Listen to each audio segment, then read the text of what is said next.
About 400,000 people each year visit the Flight 93 National Memorial, which marks the site where passengers and crew successfully fought off terrorists, preventing an even greater tragedy on September 11, 2001.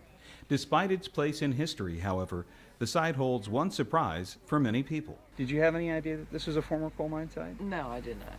I knew there was a lot of mines around here, but as far as this goes, no.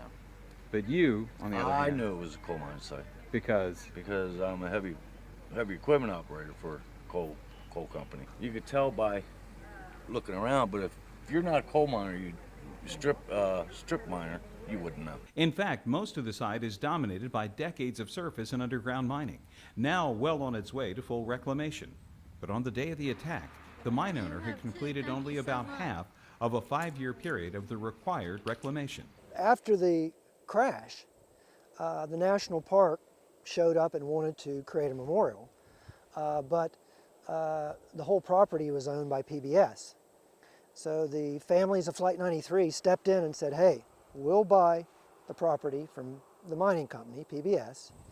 And PBS said, we'll take the money we get for the land, we're going to put it into a trust to take care of this pump well water that is currently coming out down at the memorial and creating a pollutional problem at the impact site. Flight 93's fuselage fell near a closed underground mine that was filled with water, contaminated with iron and manganese that was leaking into surrounding areas.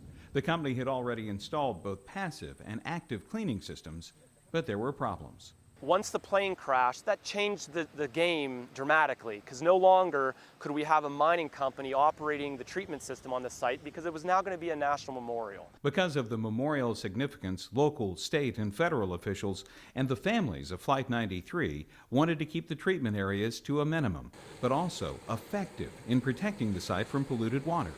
So we had to figure out a way to treat the water, but we couldn't do it with all the expense associated with their treatment system. To fulfill those conflicting needs took more than a year of study, which determined two things. The site would benefit from enhancing the pumping system by directing the mine water against rocks. The resulting aeration helps break the polluting iron away from the water and allows it to settle. But something else was needed. Well, we sampled the water for a year, figured out that additional ponds were not going to do the job, and what we had to do is create a wetland environment. Plants do a great job at making the iron stick to the plants and remove itself from the water.